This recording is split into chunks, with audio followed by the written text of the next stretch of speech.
Tout genou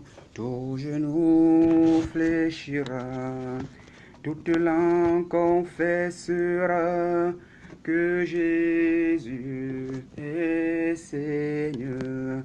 Il est Seigneur, Jésus-Christ est Seigneur. Il est Seigneur, il est sorti du tombeau, il est Seigneur. Tout genou fléchira, toute langue confessera que Jésus est Seigneur. Comment ne pas t'adorer? Comment ne pas t'adorer? Comment ne pas t'adorer? Jésus, oh, comment ne pas t'adorer? Comment ne pas t'adorer? Comment ne pas t'adorer? Jésus. Mon âme bénit le Seigneur, et mon esprit magnifie son nom, car la mort n'a pas pu le retenir, même dans le tombeau. Jésus est Seigneur, oh, même dans le tombeau. Jésus est Seigneur, même dans la maladie. Jésus est Seigneur, oh, même dans les problèmes. Jésus est Seigneur. Bonjour bien-aimés dans le Seigneur, bonjour chers amis, bonjour. Je suis ravi d'être de nouveau avec vous ce matin. Nous allons nous exhorter un tout petit peu, quelques petites minutes en fait. Le thème choisi c'est pourquoi croyons-nous en Dieu? C'est une question que bon nombre de personnes se posent régulièrement et certains d'entre eux ne trouvent pas la réponse. Bon, peut-être parce qu'ils ne cherchent pas à voir la réponse ou alors peut-être parce qu'ils ne trouvent pas d'importance à cela. Et alors tout d'abord, je vais dire ici, la Bible nous enseigne dans Romains, c'est en verset 12 que voici, je vais citer. Voilà pourquoi, de même que par un seul homme, le péché est entré dans le monde, et par le péché, la mort, et qu'ainsi la mort s'est étendue à tous les hommes, parce que tous avaient péché. Eh bien, chers frères, chers bien-aimés, ici, Romains 5:12 nous dit que la mort s'est étendue à tous les hommes parce que tous avaient péché. Effectivement, je vais prendre un exemple pour essayer de mieux comprendre cela. Si je prends un exemple banal, un pot, un moule à parpaing par exemple qui est mal fabriqué, automatiquement les parpaings ne seront pas de bonne qualité jusqu'à ce que le fabricant ou un autre le modifie pour qu'on puisse avoir des parpaings de bonne qualité.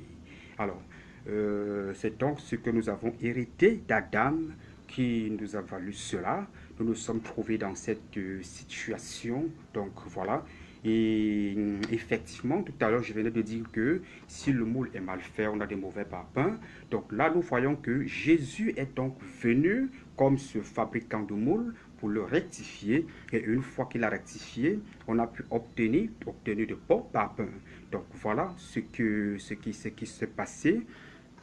Donc nous pouvons le vérifier c'est consigné en Romains 5, verset 18 qui dit de même aussi, par un seul acte de justification, le résultat pour des hommes de toutes sortes, c'est qu'on les déclare justes pour la vie. Voilà, donc Jésus qui est venu, si je peux qualifier cela comme un sapeur-pompier, il est venu éteindre le feu parce que nous étions dans... Alors, voilà déjà l'une des raisons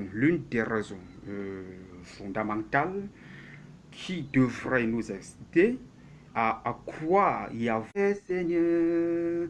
Ok, la connexion est un peu dérangée, donc la suite j'étais justement en train de dire voilà l'une des raisons fondamentales, n'est-ce pas, qui devrait nous inciter à croire et à avoir foi en Jésus-Christ lorsque nous sommes matures. Oui, lorsque nous sommes matures, oui, parce que le passage nous fait comprendre ici que euh, nous naissons étant pécheurs. Nous naissons dans le péché.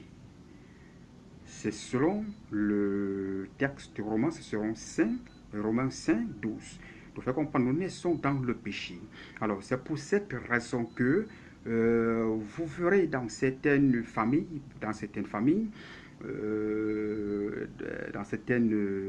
lorsqu'un enfant naît, les parents se dépêchent. Les parents, lorsque un enfant naît, les parents se dépêchent à aller vers leur père, leur leader spirituel, aller vers leur leader spirituel dans le but, n'est-ce pas, d'obtenir une prière pour l'enfant. En fait, ils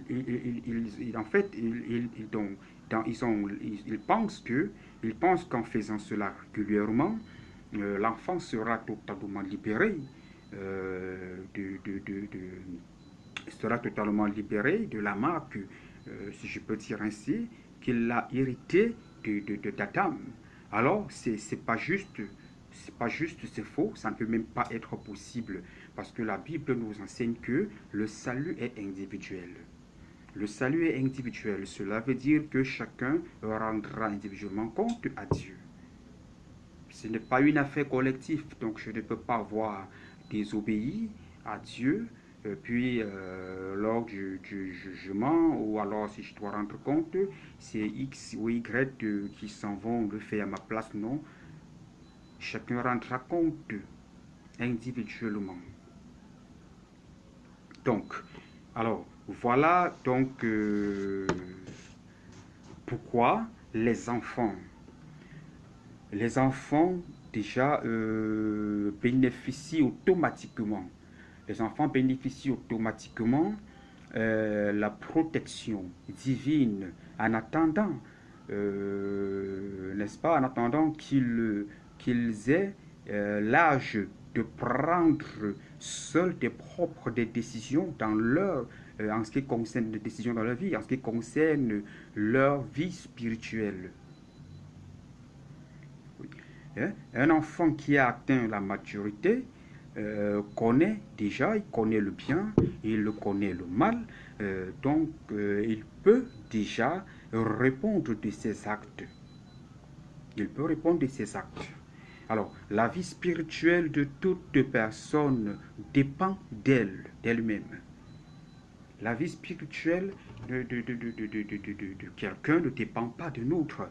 Je ne peux dépends pas de l'autre. La vie spirituelle de chacun dépend de cette personne. La vie spirituelle dépend de moi. La vie spirituelle même de mes enfants dépend d'eux. En fait, pour le moment, moi, je les conduis parce qu'ils sont encore des gamins, ils sont encore petits. Mais lorsqu'ils vont atteindre l'âge, majeur. Lorsqu'ils seront majeurs, ils ne vont plus me demander mon avis. Ils vont décider d'eux-mêmes parce que là, ils connaissent déjà le bien et le mal et ils seront capables, n'est-ce pas, de répondre de leurs actes. Et lors du jugement, je ne vais pas aller défendre leur cause. Je n'irai pas devant Dieu plaider pour qui que ce soit. Chacun ira expliquer et dire ce qui s'est passé, qu'est-ce qu'il a fait. Donc, c'est de ça il est question. Alors, voilà. Nous pouvons, comme je l'ai dit, alors, quelqu'un me dira, Jésus-Christ a tout payé, a payé le prix de nos péchés. Et c'est vrai, il a payé le prix. Mais Jésus-Christ, il a tout fait pour nous. Moi, je vais juste dire ça comme ça. Il a tout fait pour nous. Il n'a pas payé le prix définitif. Il n'a pas payé le prix définitif. En fait, selon les Écritures, nous étions dans une situation très compliquée, si je peux dire ainsi.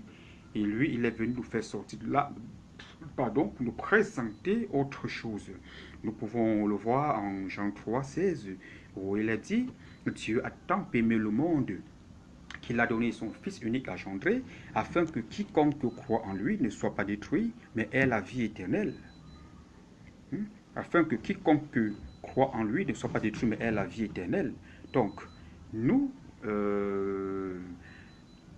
afin que quiconque croit en lui ait la vie éternelle. Alors, Jean 3,16 est clair là-dessus.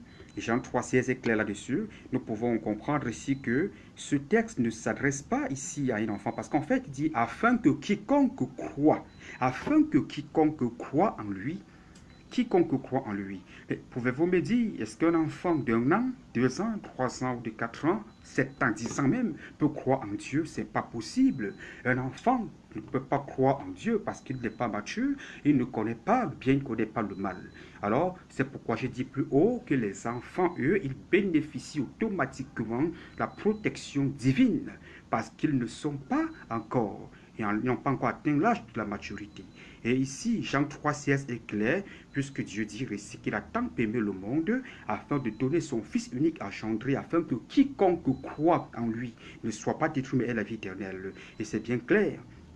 Comme je l'ai dit, ce passage ne s'adresse pas aux enfants, mais plutôt à nous qui sommes déjà matures, à nous qui sommes conscients des actes que nous posons. Donc ceci nous concerne. Ceci nous concerne. Alors, comme je l'ai dit, ce passage ne dit rien pour les enfants, ne dit rien aux enfants. Donc, nous avons déjà reçu de Dieu. Nous avons déjà reçu de Dieu une très grande faveur imméritée. Donc, je peux encore relire quelque part, où comme je l'ai déjà lu tout à l'heure, la faveur que nous avons reçue, la faveur imméritée que nous avons reçue de Dieu, ici, il est dit, je cite, de même aussi par un seul acte de justification, le résultat pour des hommes de toutes sortes est qu'on les déclare justes pour la vie. Vous voyez? Et oui, ça c'est la faveur imméritée que nous avons reçue de Dieu. Oui, nous avons été déclarés justes pour la vie. Hier, nous étions dans des ténèbres. Nous étions dans un ténèbre très épais dont nous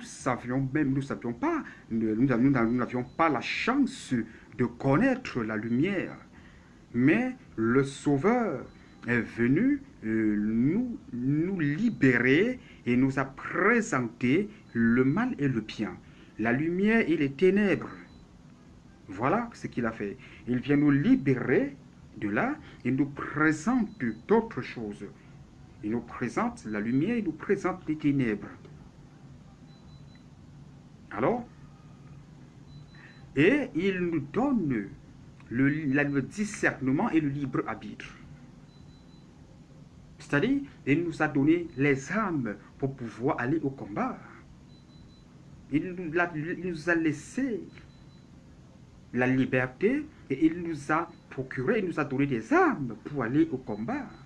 Bon, maintenant, c'est à chacun de choisir, c'est à chacun d'en décider qu'est-ce qu'il doit faire. Puisqu'en fait, il ne tient pas quelqu'un par la main ou alors par le cou, je ne sais pas trop où, il n'oblige personne de le suivre. Il nous a donné cette opportunité. Nous avons lu les Écritures, nous avons entendu, nous avons vu de nous-mêmes ce qui s'est passé avec d'autres personnes. Il nous a donné la capacité de prendre seul des décisions en ce qui concerne notre vie spirituelle.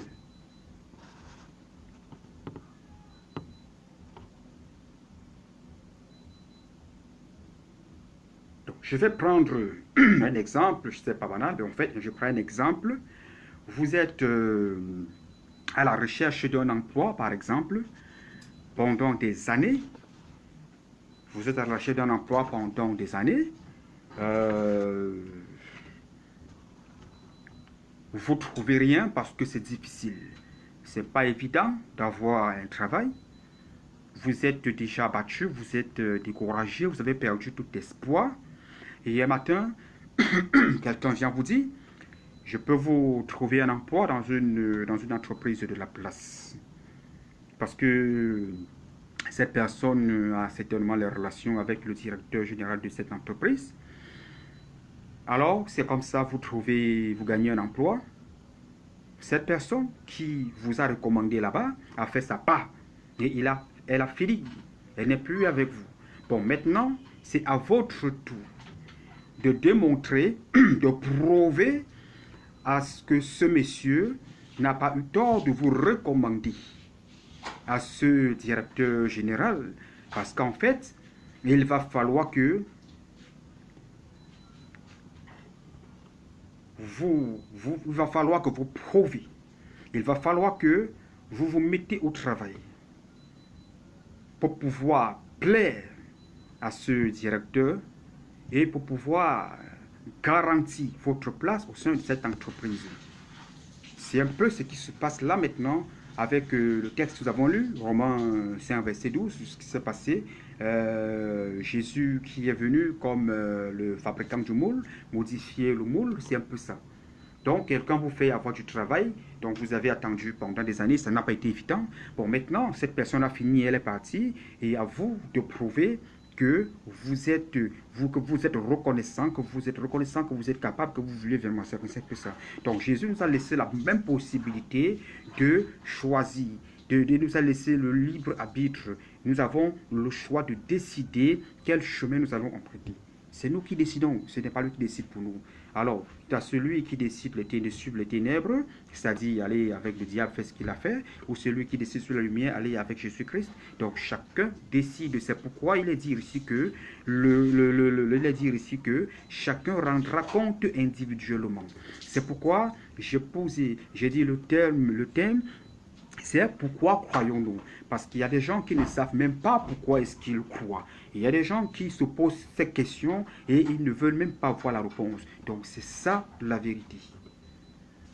Un enfant ne peut pas rendre compte. Peu importe le nombre de fois qu'il sera baptisé, peu importe le nombre de fois qu'on l'amènera à l'église, peu importe le nombre de fois qu'on lui imposera les mains, cet enfant ne pourra jamais rendre compte. Mais une fois qu'il est mature, une fois qu'il est déjà conscient des actes qu'il pose, c'est en ce moment-là que tout démarre.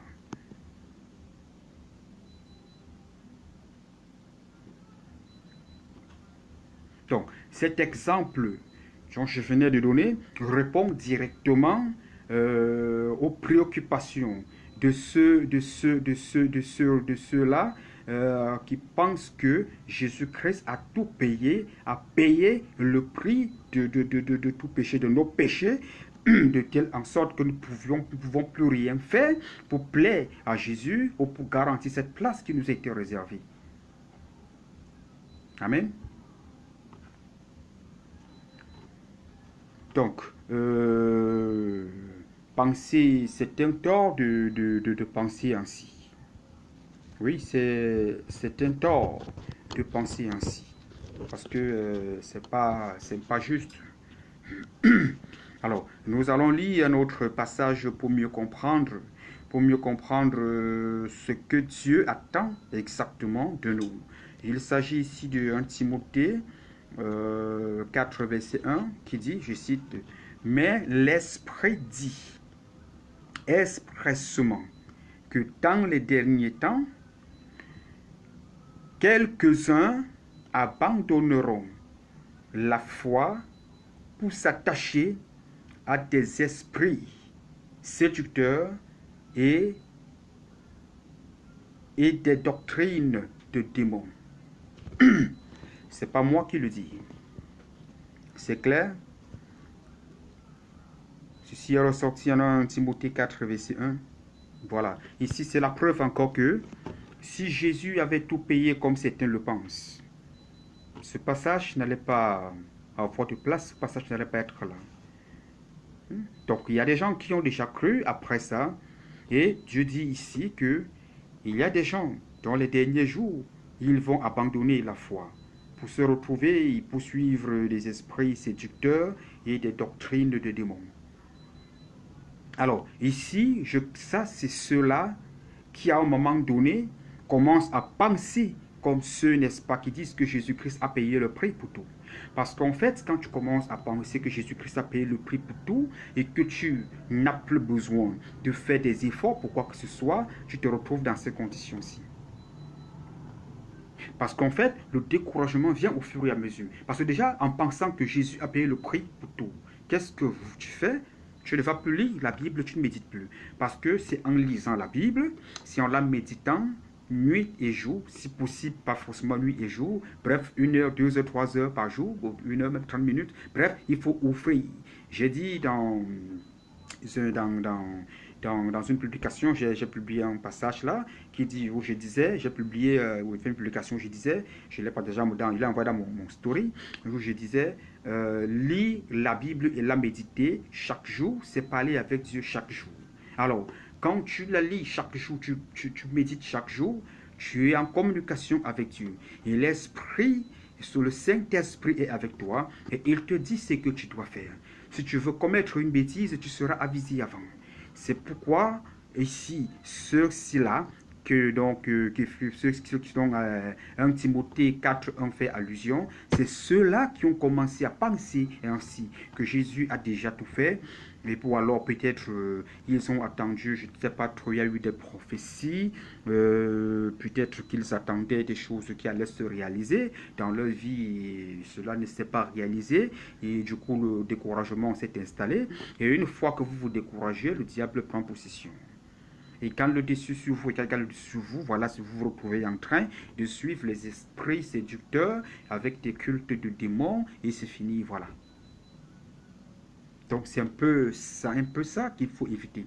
Il faut bien comprendre ici que Jésus a fait juste une partie, il nous a sortis de quelque part et il nous a repositionnés au centre avec avec toutes les armes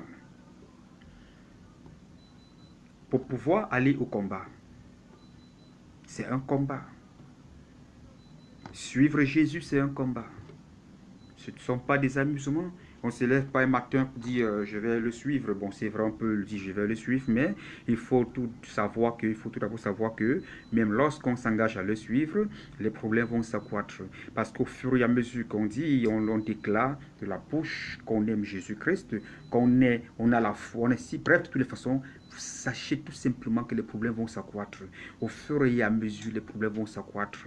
Et c'est par là qu'on saura si vous l'aimez vraiment, si vous êtes déterminé ou pas. Donc, alors, donc, nous comprenons donc que euh,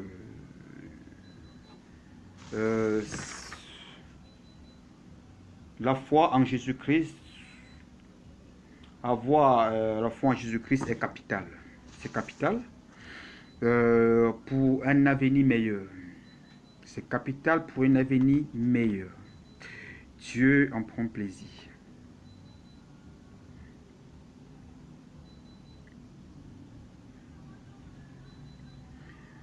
Quand je marche dans la vallée de l'ombre de la mort, je ne crains aucun mal. L'Éternel est avec moi. Je pense au psaume 23e. Il est mon berger, mon refuge, celui en qui je trouve la paix, celui en qui je trouve la force, celui en qui je trouve la résistance, celui en qui je trouve la capacité pour faire ce que je suis en train de faire en ce moment. Oui, c'est lui. Parce que je médite, parce que je lis la Bible, je médite, il me donne cette capacité de le faire. Je lui suis infiniment reconnaissant. Dans mes moments de douleur, Dans les moments de difficulté, tu es toujours avec moi. Tu ne m'as jamais abandonné. Je te dis merci. Jésus, merci. Tu ne m'as jamais abandonné. Dans mes moments de douleur, dans les moments de persécution, dans les moments de tribulation, tu es toujours avec moi. Oh, tu es toujours avec moi. Jésus, tu ne m'as jamais abandonné. Oh, tu es le Dieu de mon espoir. Jésus, tu es le Dieu de mon avenir. Oh, je te dis merci. Oui, merci, tu es le Dieu de mon espoir, tu es le Dieu de mon avenir. Donc, effectivement, alors, si Jésus avait tout payé comme certains le pensent, croire en lui aujourd'hui, la foi allait être vain. On n'allait pas croire en lui, on n'allait pas avoir besoin de faire tout ce qu'on est en train de faire là. Mais puisqu'il n'avait pas tout payé, n'a pas encore tout payé, nous a laissé notre partie, comme je l'ai déjà expliqué, nous avons un grand rôle à jouer pour pouvoir obtenir ce dont nous avons besoin de lui. C'est la raison pour laquelle il faut croire en Dieu, il faut avoir foi en Jésus-Christ, il faut le faire tous les jours. Pardon. Donc, c'est un peu ça. Donc, alors, si ça existe, c'est simplement parce que Dieu nous a fait grâce. Il nous a fait grâce pour que nous puissions témoigner sa grandeur. Pour que nous puissions témoigner sa grandeur. En fait, Jésus-Christ a payé le prix pour que ceux qui le croiront deviennent ses témoins. Voilà, c'est ça la vérité. Ceux qui vont croire en lui deviennent ses témoins. C'est ceux-là qui vont témoigner de ce qu'ils ont vu, de ce qu'il s'est passé, de ce qu'il a fait. Isaïe 44, verset 8. Donc c'est aussi pourquoi nous pouvons lire ce passage d'un Timothée 4, verset 7 qui dit, je cite, « Repousse les contes profanes et absurdes. » Repousse les contes profanes et absurdes. Alors, un chrétien, selon ce verset, ce passage, un chrétien ne devrait pas faire l'amitié avec des personnes qui raisonnent ainsi. Le raisonnement que Jésus a tout payé, on n'a plus besoin de faire sinon. Un chrétien ne devrait plus parce que du moment où il commence à raisonner ainsi, qu'on lui dise la vérité sur Christ 1, 2, 3, 4, 5 fois 6 et qu'il n'écoute pas, ça veut dire qu'il est déterminé à ne jamais écouter, à ne jamais changer sa position. Donc du coup, qu'est-ce qu'on fait? Un chrétien ne devrait plus ne doit pas faire l'amitié avec une telle personne, de peur simplement, n'est-ce pas, qu'elle ne perde la raison, comme cette personne, parce que cette personne a perdu la raison. Cette personne a perdu la raison. Alors, le chrétien ne doit pas le faire de peur de perdre la raison. Comme cette personne et de ne pas pouvoir mettre en application et bénéficier cette douce parole de Dieu consignée en Hébreux 10, verset 38, qui dit, je cite, il dit, « Mon juste vivra par la foi. Mon juste vivra par la foi. Mais s'il se retire, mon âme ne prend pas plaisir en lui. » Vous voyez? Une douce parole qui vient de Dieu. Mon juste vivra par la foi. Mais s'il se retire, mon âme ne prend pas plaisir en lui. Voici une autre preuve que Jésus n'a pas tout payé comme certains le prétendent. Il nous a fait sortir de quelque part, il nous a repositionné avec des armes, avec tout, pour que nous puissions nous-mêmes le chercher, que nous puissions nous-mêmes crier à l'aide à lui. Il n'a pas donné sa vie sur la croix à Golgotha. Il n'a pas donné sa vie pour venir ensuite nous supplier. Il a prouvé qu'il nous aime. Il a donné sa vie parce qu'il nous aimait. Alors, entre tout, nous devons aussi prouver que nous l'aimons. C'est donc ça.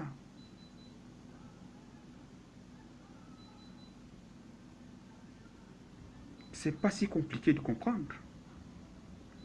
Donc, je pense qu'à ce niveau, jusqu'à ce stade, la compréhension y est déjà. Pour ceux-là, pour ceux qui n'avaient pas compris jusqu'à présent que Christ, je n'avais pas compris qu'en Christ, si vous ne faites rien, vous n'avez rien. Tu vas t'asseoir chez toi, tu ne lis pas la Bible, tu ne médites pas, tu n'aimes pas qu'on te prêche la bonne nouvelle, tu ne veux pas écouter parler de Dieu parce que dans ta tête, c'est que Dieu a déjà, que Jésus a payé le prix. Alors, chers frères, chers amis, bien-aimés, sauf si c'est pas, je ne sais pas quelle autre chimie, comment tu vas faire, ben, il faut savoir qu'en ce moment-là, si tu lui envoies des supplications, il ne va jamais répondre. Jamais répondre. Il ne va jamais te répondre. Il faut en être sûr. Il ne va jamais te répondre.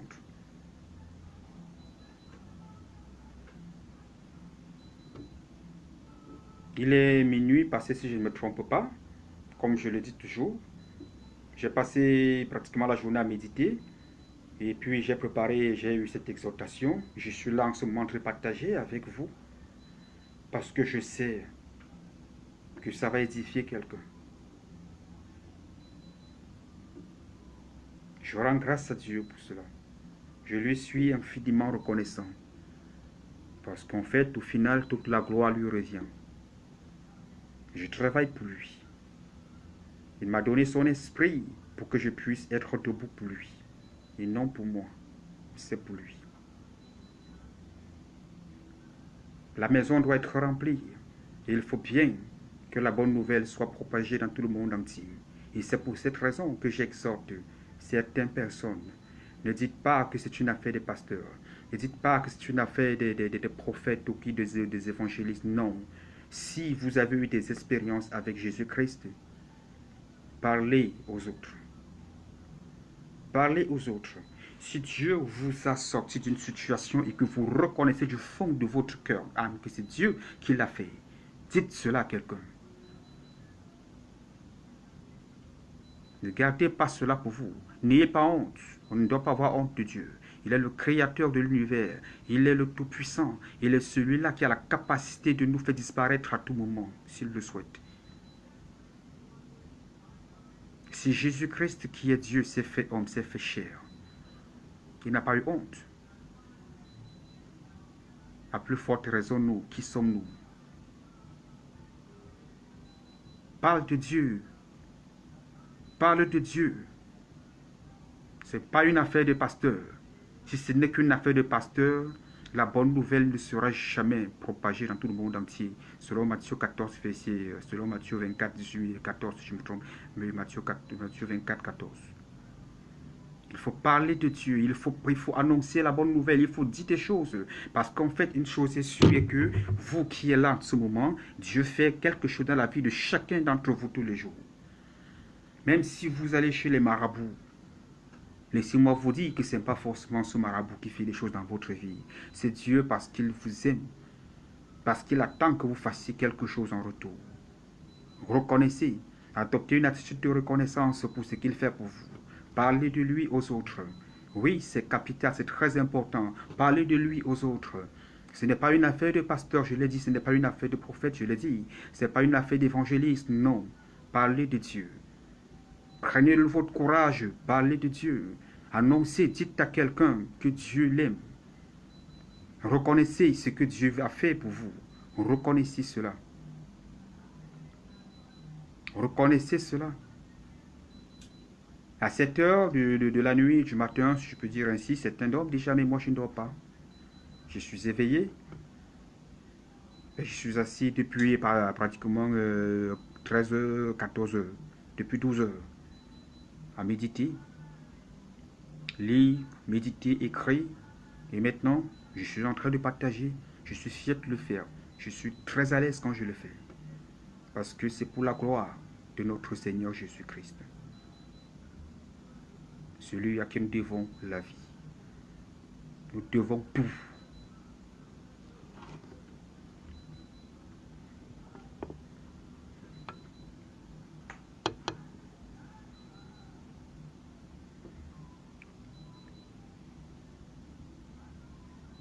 Alors, bien aimés, nous comprenons donc que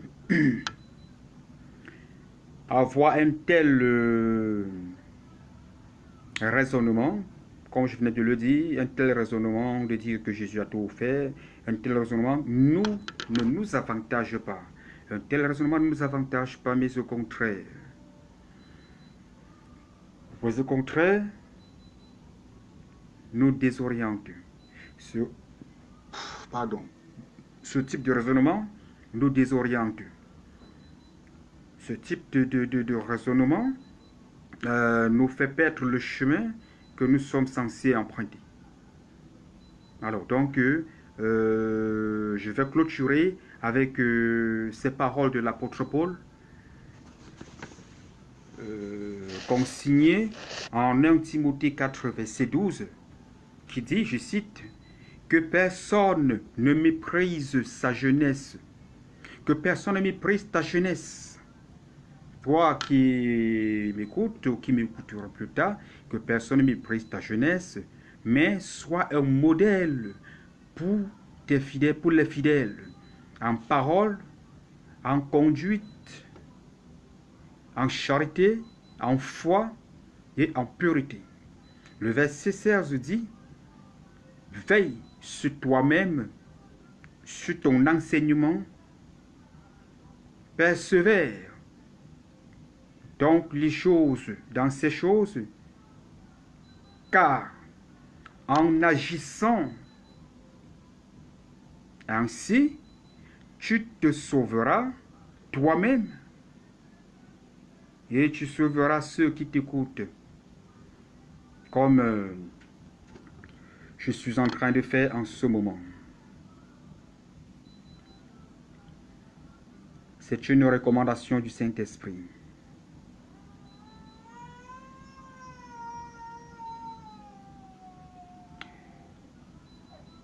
Par la grâce de Dieu, nous allons voir une autre chose demain. Je pense que ceci pourra aider quelqu'un. Je pense que quelqu'un va comprendre quelque chose. Que Dieu vous bénisse.